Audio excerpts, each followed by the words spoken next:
오늘 말씀의 제목은 우리의 선악과 하나님의 선악, 그 차이를 말씀드리겠습니다. 우리에게 선악이 있고 하나님의 선악에 대한 그 차이를 말씀드리겠습니다. 오늘날 우리들이 많은 분들이 인터넷을 하십니다. 인터넷을 하다 보면 인터넷 용어 중에 선풀이라는 것이 있습니다. 선풀이라는 것은 한문으로 선자, 착할 선에다 풀, 리플라이, 좋게 대답한다는 겁니다. 선풀은 그 인터넷 선상에서 이 사회의 부정과 불의를 고발합니다. 사회를 개선시키고자 하는 그런 노력이 있습니다. 어렵고 힘든 사람들을 격려해 줍니다. 좋은 소식을 세상에 알려줍니다. 그러기에 이것을 선풀, 좋은 그런 의미의 그 하나의 어떤 리스판스로 그렇게 보고 있습니다. 근데 또 하나 같은 인터넷 용어로 악플이라는 것이 있습니다. 특정한 사람을 이유 없이 비난합니다. 그 내용으로 한 가정이 파괴됩니다. 직장도 잃어버립니다. 사회적으로 커다란 문제도 발생합니다. 심지어는 그 내용으로, 그 악플로 인해서 자살하는 사건도 일어나게 됩니다. 이것을 악플이라고 합니다. 악하게 리플라이 하는 겁니다. 악하게 대응하는 겁니다. 그러기 인터넷 선상에서 선과 악이 있는 것을 우리들이 볼 수 있습니다. 선풀이 있고 악플이 있다는 겁니다. 그러게 많은 사회학자들이 인터넷에 이런 선과 악의 갈등을 보면서 이렇게 얘기합니다. 우리 사람들이 선한 것을 교육시킬 수 있다는 겁니다. 윤리와 도덕을 가르쳐서 그 악플에서 선풀로 만들어낼 수 있다는 겁니다. 또 우리들이 좋은 모범을 보여주면 그 모범을 보고 사람들이 선한 길로 따라올 수 있다고 그렇게 말하고 있습니다. 그러나 사실 그런가입니다. 오랜 동안 인터넷 선상에서 선과 악의 그 이분법에 대해서 또 이분적으로 갈라진 것에 대해서 선하게 우리 그 리플라이 하자고 이야기했습니다. 그러나 사실 그렇지 않았습니다. 지금도 인터넷 선상을 보면 많은 악플이 지배하고 있는 것을 우리들이 볼 수가 있습니다. 제가 지금 이렇게 말씀드리는 것은 하나의 예입니다. 우리가 살아가고 있는 이 세상, 선과 악이 공존하고 있습니다. 과연 우리들이 교육받고 윤리와 도덕을 살아가면서 이 세상을 선한 세상으로 만들어낼 수 있는가? 그걸 질문해 볼 수밖에 없다는 말씀이 됩니다. 우리 모두는 선과 악이 무엇인지를 알고 있습니다. 이 중에 선과 악 모르시는 분이 없습니다. 그러나 오늘 나에게 내 삶 속에 악이 찾아왔을 때 과연 내가 그걸 이겨내고 있는가입니다. 많은 사람들이 나는 선을 압니다. 나는 선을 사용합니다. 나는 악을 이기려고 합니다. 그러나 막상 우리들이 실제로 살아보면 오늘 우리 삶 속에 그 악을 이기지 못합니다. 그 악이 우리를 지배하고 있는 것을 우리들이 분명히 알고 있습니다. 그러기에 오늘 우리들이 어떻게 살아야 하는가입니다. 하나님만이 우리를 선하게 하십니다. 이것이 오늘 설교의 중요한 내용이 됩니다. 하나님만이 우리를 선하게 하십니다. 왜 하나님이 우리를 선하게 할 수밖에 없냐면 하나님은 우리를 창조하셨다는 말씀이 됩니다. 하나님의 선만이 이 세상의 악을 이겨낸다는 말씀이 됩니다. 그러므로 우리들이 하나님의 선을 알지 못한다면 절대로 세상의 악을 이기지 못합니다. 오늘도 세상의 선과 악으로 우리를 이겨내지 못합니다. 오늘 여러분에게 중요한 내용은 무엇이냐면 우리들이 하나님의 선을 알 때에 오늘 이 세상에서 세상의 악을 이겨낼 수 있다는 말씀이 됩니다. 이것이 오늘 설교의 중요한 내용이 됩니다. 오늘 성경 말씀 보시면 22절에 한 귀신 들린 자가 나왔습니다. 그는 벙어리였습니다. 앞을 보지 못했습니다. 주님께서 그 귀신을 쫓아냈습니다. 그러자 그가 말을 하기 시작했고 앞을 보기 시작했다고 성경은 기록하고 있습니다. 그런데 이러한 사건을 보고 사람들이 두 가지 반응으로 나눠지고 있습니다. 극과 극의 반응이 나타나고 있다는 겁니다. 거기에 무리들이 있었습니다. 그 무리들은 주님께서 귀신을 내어 쫓은 그 사건을 보고 그가 바로 다윗의 자손이다. 예수 그리스도가 다윗의 자손이라고 그렇게 말하고 있습니다. 다른 한쪽이 있었습니다. 그 사람들은 바리새인들이었습니다. 종교 계급자들이었습니다. 그들은 말하기를 저가 귀신의 왕 바알세불의 힘을 빌려서 저 귀신을 쫓아냈다고 그렇게 말하고 있습니다. 똑같은 사건이 일어났습니다. 한쪽은 다윗의 자손이라고 얘기하고 한쪽은 귀신의 힘을 빌려서 쫓아냈다고 그렇게 말하고 있습니다. 자, 왜 이런 반응이 나타나고 있는가 합니다. 한쪽은 좋다고 합니다. 한쪽은 선하다고 합니다. 한쪽은 나쁘다고 악하다고 한다는 말씀입니다. 자, 그러면 어떻게 해서 무리들은 주님께서 귀신 쫓아낸 것을 보고 그렇게 선하게 보고 있는가 합니다. 여기서 무리라는 단어는 헬라어로 오클로스라는 단어가 됩니다. 오클로스라는 것은 당시에 법적 신분을 갖지 못한 사람들이 됩니다. 라오스들은 법적 신분을 가졌습니다. 이 사람들은 떠돌이였습니다. 불황자였습니다. 도적질하는 사람들이었습니다. 남의 땅에서 소작을 치다가 소작을 갖지 못해서 쫓겨난 사람들이었습니다. 빚진 자들이었습니다. 자, 그들이 예수 그리스도의 기적을 봤습니다. 그 기적을 보고 그들이 희망을 가졌습니다. 저 예수 그리스도로 말미암아 로마를 무너뜨리고 지금 이스라엘의 종교개혁을 타파하고 우리들에게 새로운 세상이 올 수 있다는 겁니다. 저 예수를 따라가면 우리들이 한번 이 세상에서 떵떵거리고 살 기회가 있다고 그렇게 생각했다는 말씀이 됩니다. 그러기에 그들은 그 예수의 기적을 보고 뭐라고 얘기하냐면 다윗의 자손이라는 겁니다. 이 시대의 정치적인 메시아, 경제적인 메시아로 그렇게 이해하고 있다는 말씀이 됩니다. 그런데 바리새인들은 달랐습니다. 바리새인들은 반대였습니다. 그들 눈앞에 안 못 보는 자가, 즉 벙어리 귀신 들린 자가 귀신이 쫓겨나갔습니다. 그걸 보고 그들에게 놀람이 있었습니다. 왜 놀랐냐면 자신들에겐 그런 기적과 능력이 없었습니다. 주님은 그런 기적과 능력을 가졌습니다. 그러기에 당시에 많은 사람들은 예수 그리스도의 그 기적과 능력을 보고 저가 하나님의 아들이다, 저를 믿어야 된다, 그렇게 생각하기 시작했다는 겁니다. 그러다 보니까 자연적으로 바리새인들은 자신들의 종교적인 권위와 지위가 상실되어 가고 있었습니다. 약화되어 가고 있었다는 것입니다. 자신들의 이익과 고난이 주님에 의해서 빼앗김을 당하고 있다는 겁니다. 그러기에 그들이 이렇게 말하는 겁니다. 바알세불의 힘, 귀신의 왕의 힘을 빌려서 저 귀신을 쫓아냈다고 그렇게 모함하고 있다는 말씀입니다. 제가 지금 두 가지 기준을 말씀드렸습니다. 하나는 선하게 보는 것이요, 하나는 악하게 보는 것입니다. 자, 이것이 세상의 선과 악이라는 겁니다. 오늘도 세상의 선과 악은 무엇이냐면 나의 이익에 따라서 선과 악이 나타나는 겁니다. 나에게 좋습니다. 나에게 유익이 됩니다. 그러면 선입니다. 그 사람이 나에게 잘해줍니다. 우린 그 사람 착한 사람이라고 합니다. 그 사람이 나에게 못해줍니다. 우린 그 사람 악한 사람이라고 합니다. 오늘도 나의 선과 나의 이익에 따라서 선과 악이 달라지고 있다는 말씀입니다. 그러기에 오늘은 선입니다. 그런데 그것이 내일 악이 될 수가 있습니다. 오늘은 악합니다. 그러나 그것이 내일 또한 선이 될 수 있다는 말씀입니다. 왜 이런 일이 발생하냐면 이익에 따라 살기 때문입니다. 이것이 인간이 갖고 있는 선과 악의 기준이라는 겁니다. 여러분 세상의 정치를 보시기 바랍니다. 경제를 보시기 바랍니다. 모든 걸 보면 어제의 친구가 오늘의 원수입니다. 왜 그렇게 됐는가? 내 이익하고 맞으면 친구가 되는 겁니다. 나와 맞지 않으면 원수가 된다는 그 말씀입니다. 이것이 우리들이 갖고 있는 선과 악의 기준이라는 말씀이 됩니다. 여기 부부들이 앉아 있습니다. 우리 모두 과거에 서로 사랑했기에 결혼했습니다. 근데 오늘날 부부들이 뭐라고 얘기합니까? 서로를 아내와 남편이 원수라고 얘기합니다. 왜 원수라고 합니까? 사랑이 변했다고 말합니다. 정말로 사랑이 변했습니까? 그렇지 않습니다. 사랑은 변하지 않습니다. 인간이 부패했다는 겁니다. 인간은 오늘도 선과 악을 따라가는 겁니다. 자신의 유익과 이익을 따라가는 겁니다. 그러기에 그 사랑은 부패할 수밖에 없다는 겁니다. 인간 자체가 부패했기에 사랑도 부패한다는 말씀이 됩니다.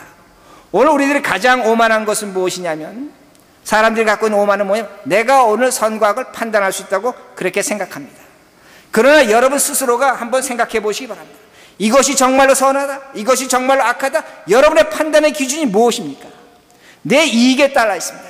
내 명예와 내 자존심과 내가 갖고 있는 것에 따라서 선과 악이 나타나고 있다는 겁니다. 그러기에 이 세상은 선과 악이 올바른 판단이 아니라는 겁니다. 우리 자체가 부패했기 때문에 오늘 내가 판단이 정당할 수 없다는 말씀입니다. 우린 선과 악을 구별할 능력도 없습니다. 마찬가지입니다. 우리가 오늘 함께 예배를 드리고 있습니다.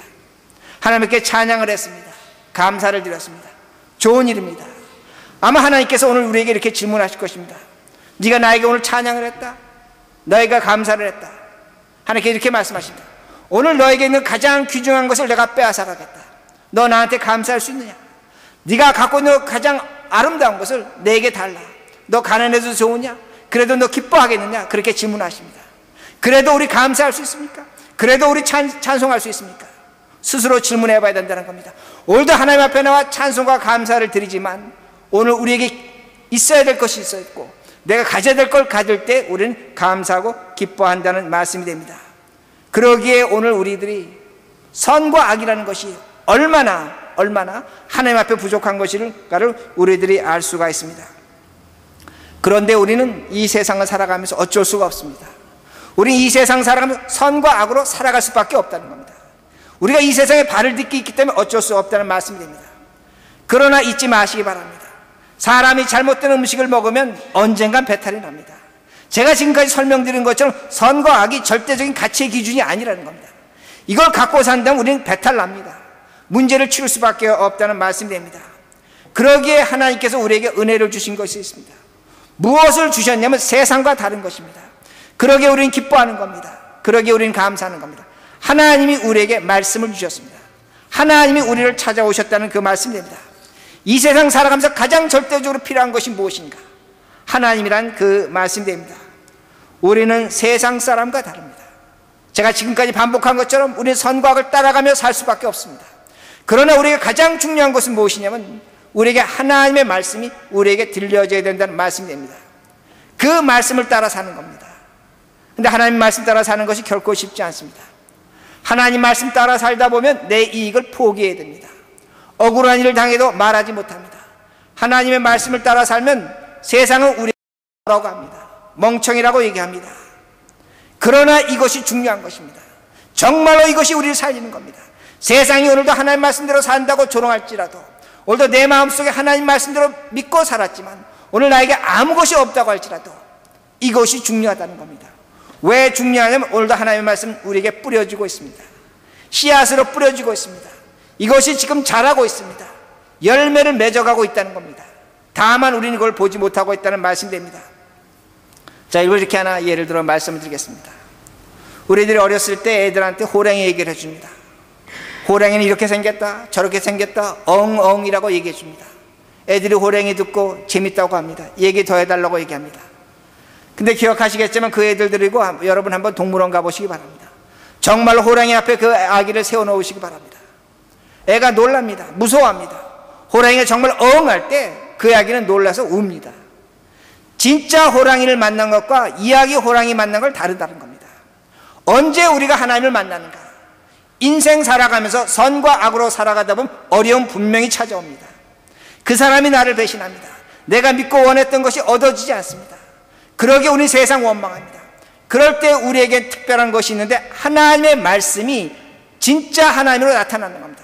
살아있는 호랑이로 나타나는 겁니다. 그때 우리는 하나님을 만나는 겁니다. 그때 우리는 승리하는 겁니다.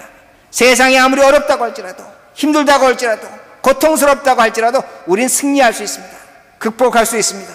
왜냐하면 살아계신 하나님을 우리가 만나기 때문입니다. 여러분 성경을 보시기 바랍니다. 욥이 엄청난 고통을 당했습니다. 그는 하나님을 만났다고 생각했습니다. 그러나 욥기 마지막 장에 가서 욥이 고백하는 것이 무엇입니까? 나는 지금까지 하나님을 듣기만 했습니다. 그러나 이제 내가 하나님을 봅니다. 이제는 내가 살아계신 호랑이 하나님을 만났다는 겁니다. 그러기에 욥은 감사하고 기뻐하는 것을 성경이 우리에게 분명히 보여주고 있습니다. 그러기에 오늘도 우리들이 하나님의 말씀을 들어야 합니다. 이 말씀을 붙들어야 합니다. 이것이 우리의 승리요, 우리의 영광이요, 우리의 찬송이 될 수밖에 없다는 말씀입니다. 왜냐하면 하나님의 말씀은 우리를 지켜줍니다. 하나님의 말씀은 우리를 살려줄 것입니다. 하나님의 말씀은 우리에게 영광을 반드시 허락한다는 말씀입니다. 이것이 성령의 역사입니다. 살아계신 하나님을 만난다는 겁니다. 그러게 31절과 32절에 이렇게 말씀합니다. 그러므로 너희에게 이르노니 사람에 대한 모든 죄와 모독은 사하심 못돼 성령을 모독하는 것은 사하심을 얻지 못하겠고 또 누구든지 말로 인자를 거역하면 사하심을 얻되 누구든지 말로 성령을 거역하면 이 세상에 오는 세상에서도 사하심을 얻지 못하리라. 제가 목회하면서 교인들이 가장 많이 질문한 성경 구절 중에 하나입니다. 난해한 구절이 됩니다. 주님께서 2번씩이나 반복하십니다. 굉장히 중요하다는 겁니다. 주님이 이렇게 말씀하시는 겁니다.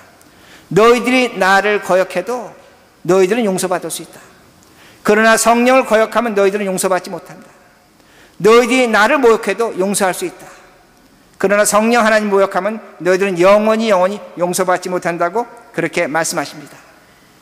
여러분 성경을 보시면 주님의 제자 베드로가 주님을 모른다고 3번이나 부인하고 저주하고 맹세했습니다.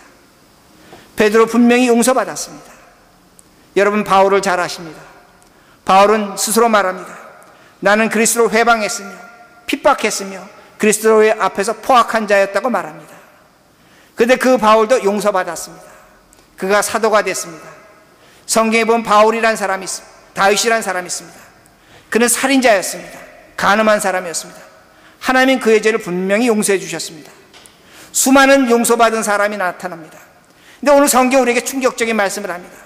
뭐라고 말씀하면 성령을 회방하는 자는 영원히 용서받지 못한다고 그렇게 말씀하고 있습니다. 이것이 과연 어떤 의미인가입니다. 우리 하나님 모든 사람을 사랑하시고 용서하십니다. 근데 성령 회방하는 자는 용서하지 못한다고 그렇게 말씀하십니다. 디모데전서 1장 13절에 보면 바울은 이렇게 얘기합니다. 나는 성령을 회방했습니다. 하나님을 회방했습니다. 그리스도를 회방하는 자였다고 그렇게 말합니다. 그는 분명히 성령을 회방했습니다. 그런데 바울이 아주 중요한 얘기를 합니다. 그때 나는 예수 그리스도를 알지 못했다는 겁니다. 예수 그리스도를 알지 못하고 회방했기 때문에 주님이 그를 용서하셨습니다. 성령은 회방했습니다. 하나님의 사역을 방해했습니다. 그러나 주님을 알지 못했기 때문에 분명히 그는 용서받았다고 그렇게 말씀하고 있습니다. 성령 회방은 다른 것이 아닙니다. 예수 그리스도가 누구인지 알면서 성령을 거절하는 것이 성령 회방죄입니다. 그러게 오늘 성경 말씀을 여러분 잘 읽으셔야 됩니다. 마치 예수 그리스도와 성령이 관계가 없는 것 같지만 깊은 연관성을 갖고 있다는 겁니다. 예수가 누구인지 알면서도 성령을 거절하는 것, 모욕하는 것, 그것이 성령 회방죄라는 말씀이 됩니다. 그러기에 오늘 어떠한 사람이라도, 이 세상에 어떤 사람이라도 회개한다면 하나님이 용서하십니다. 그러나 오늘도 그 그리스도를 알면서 끝까지 회개하지 않고 성령을 회방하는 사람은 용서하지 않는다고 그렇게 말씀하고 있습니다. 이것이 오늘 성경 본문에 나타납니다. 바리새인들이 주님의 기적을 봤습니다. 능력을 봤습니다. 다른 사람들은 저것을 보고 놀랐습니다. 저가 다윗의 자손이라고 말했습니다. 그러나 이들은 그 하나님의 기적과 능력을 보고서도 뭐라고 얘기하냐면 바알세불 사단의 왕이, 귀신의 왕이 나타난 일이라고 그렇게 말하고 있습니다. 예수 그리스도를 인정해야 됩니다. 끝까지 인정하지 않습니다. 그것이 바로 성령 회복이라는 그런 말씀이 됩니다. 왜 이렇게 했습니까? 자신의 이익입니다. 자신의 선입니다. 자신의 유익을 얻기 위해서 끝까지 주님을 거절한 것, 이것이 바로 성령 회방죄라는 말씀이 됩니다. 이것이 성령을 모독한 것입니다. 이것이 성령을 거역했다는 말씀이 됩니다. 그러므로 회개하지 않으면 성령을 모독하는 것이고 거역한다는 그 말씀이 됩니다. 오늘 그런데 이 말씀을 왜 하시는가 합니다. 오늘 주님께서 이 말씀을 하시는 이유는 다른 것이 아닙니다. 우리에게 하나님의 선과 악을 알려주시기 위함입니다. 이것이 중요한 겁니다. 하나님의 선이 무엇이고 하나님이 보신 악이 무엇인지 알려주시기 위해서 우리에게 이 말씀을 하신다는 말씀이 됩니다.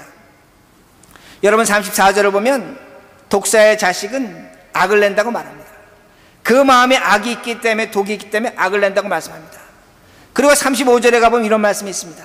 선한 사람은 그 마음에 선한 것을 쌓아놨기 때문에 선한 것을 말하고, 악한 사람은 그 마음에 악한 것을 쌓아놨기 때문에 악한 것이 나온다고 그렇게 말씀하고 있습니다.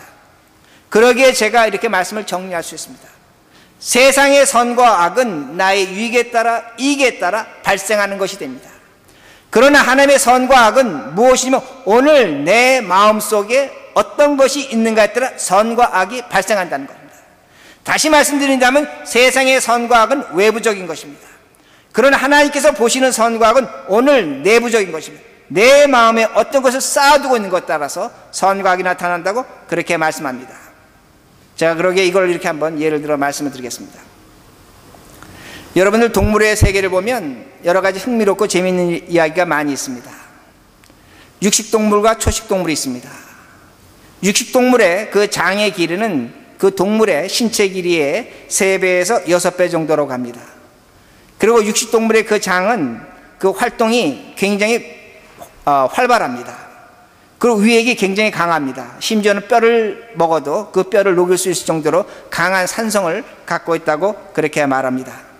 근데 채식동물은 그 장의 길이가 몸의 10배에서 12배입니다. 굉장히 깁니다. 그리고 위액이 굉장히 약합니다. 그리고 길기 때문에, 그 장이 길기 때문에 소화가 오래 걸립니다. 그리고 여러분 아시는 것처럼 채식동물은 배가 고프면 되새김질을 하는 것, 우리 모든 것 알고 있습니다. 그런데 육식동물은 공격적입니다. 힘이 있습니다. 강합니다. 근데 제가 말씀드린 것처럼 육식동물은 항상 배가 고픕니다. 이게 문제입니다. 힘이 있고 강하고 빠르고 용맹한데 항상 배가 고프다는 겁니다. 근데 초식동물은 그렇지 않습니다. 약합니다. 방어적입니다. 수세적입니다. 그럼에도 불구하고 그들은 배가 고프지 않다는 겁니다. 그들은 배가 고프지 않기 때문에 오랜 동안 견딜 수 있다는 말씀이 됩니다. 자, 제가 말씀드린 건 이겁니다. 오늘날 우리들이 어떤 삶의 형태를 취하고 있는가입니다. 오늘날 우리 이 세상 살아가면서 여러분의 삶이 이렇게 표현한 걸 용서하시기 바랍니다. 육식동물의 삶을 추구하고 있습니까? 초식동물의 삶을 추구하고 있습니까? 우리 모두 이 세상 살아가면서 육식동물의 삶을 추구하고 있다는 겁니다. 높아져야 됩니다. 강해져야 됩니다. 세져야 됩니다. 경쟁에서 이겨야 됩니다. 그러기에 우리는 이 세상에 이걸 갖고 누릴 때 우리는 행복하고 성공했다고 말합니다. 문제는 이겁니다. 항상 배가 고프다는 겁니다. 항상 배가 고픕니다. 많이 가졌지만 더 가져야 합니다. 높아져야 되면 더 올라가야 됩니다. 강해져야 되면 더 강해져야 된다는 겁니다. 그러게 올라가면 올라갈수록 절망입니다. 항상 배가 고플 수밖에 없다는 말씀입니다. 이것이 오늘날 이 세상이 우리에게 가르칠 선과 악의 근본이라는 겁니다. 이렇게 살라는 겁니다. 이렇게 살아야지만 선하고 성공하고 행복했다고 분명히 그렇게 가르쳐주고 있습니다. 근데 초식동물 어떻게 살합니까? 간단합니다. 들판의 풀과 열매를 먹고 살아간다는 겁니다. 사시사철 주는 대로 먹습니다. 그걸 따라 이동할 뿐입니다. 하늘이 주는 걸 먹고 사는 겁니다. 스스로 먹을 능력이 없습니다.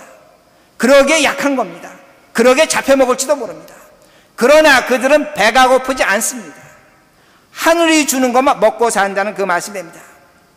제가 왜 이 말씀을 드리냐면 오늘 우리들이 어떤 것으로 살고 있는가 합니다. 우리가 인생 살아가면서 초식동물의 삶을 살아가고 있습니까? 육식동물의 삶을 살아가고 있습니까? 오늘도 우리 배고픕니다. 더 가져야 됩니다. 만족하지 못합니다. 그러나 초식동물의 삶은 만족합니다. 배고프지 않습니다. 하늘이 주는 것으로 기뻐하는 겁니다. 되새김질하는 겁니다. 내가 갖고 있는 것 갖고 만족하는 겁니다. 우리의 삶이 그래서 힘든 겁니다. 오늘도 우리가 인생 살면서 육식동물의 삶을 살기 때문에 항상 배가 고프다는 말씀이 됩니다. 그러기에 초식동물의 삶을 선택하셔야 됩니다. 그것은 무엇이냐? 하늘의 것을 채우며 살아가는 겁니다. 하나님의 것을 내 삶 속에 채운다는 그 말씀이 됩니다. 세상의 방법으로 얻어지지 않는 겁니다. 내 힘과 능력으로 얻어지지 않는 겁니다. 하나님이 주시는 것을 채워야 한다는 것입니다. 이것이 진정한 선이라는 말씀이 됩니다. 제가 이 말씀을 드리고 말씀을 마치겠습니다. 성경에 보면 다윗이 있습니다. 사울이 있습니다. 여러분 아시는 것처럼 사울은 다윗에 대한 지독한 열등감이 있었습니다. 그러기에 그는 일평생 다윗을 죽이려고 집요하게 쫓아다녔습니다. 그러기에 그 마음속에 무엇이 있었습니까? 미움이 있었습니다. 분노가 있었습니다. 증오가 있었습니다. 사울은 이스라엘의 가장 부끄러운 왕이 됩니다. 그러나 여러분 다윗 보시기 바랍니다. 다윗 사울 못지않게 고난의 삶을 살았습니다. 누군가 자신을 죽이려고 하니까 도망 다녔습니다. 동굴로 광야로 숨어 다녔습니다. 심지어는 그 쫓아오는 그 사울이 두려워서 블레셋에 빌부터 살았습니다. 그때 성경 구절을 보면 자신이 미친 개처럼 살았다고 그렇게 말합니다. 개처럼 산 인생이라는 겁니다. 그러나 다윗은 사울을 죽이지 않았습니다. 죽을 기회가 여러 번 있었지만 죽이지 않았다는 그 말씀이 됩니다. 왜 그랬는가 합니다. 그는 그 광야에서 고난 중에 하나님의 말씀을 붙들었습니다. 하나님께 기도했습니다. 회개했습니다. 자신의 모든 걸 하나님께 드렸다는 겁니다. 그럴 때 하나님께서 그에게 선으로 채워주셨습니다. 그의 마음속에 하나님께서 채워졌다는 겁니다. 다윗은 이스라엘의 가장 위대한 왕이 됩니다. 지금도 이스라엘의 국기가 뭡니까? 다윗의 별입니다. 한 사람을 놓고 국기로 삼았다는 겁니다. 위대한 인물이 됐다는 겁니다. 이것이 인생이라는 겁니다. 인생의 성공이 무엇이고 행복이 무엇이고 기쁨이 무엇인가? 오늘도 세상의 것으로 채워지는 것이 기쁨인가? 성공인가? 그렇지 않습니다. 하나님의 것으로 채워질 때 진정한 성공과 기쁨이 있다는 말씀이 됩니다. 오늘 말씀을 마칩니다. 오늘 여러분들은 무엇으로 여러분의 마음을 채우고 있습니까? 목사님 이 세상 살아가려면 그렇지 않습니다. 세상의 것이 채워져야 합니다. 그러게 제가 말씀드립니다. 우리는 선과 악으로 살아갈 수밖에 없습니다. 제가 부정하지 않습니다. 그러나 지금부터 하나님의 말씀으로 채우시기 바랍니다.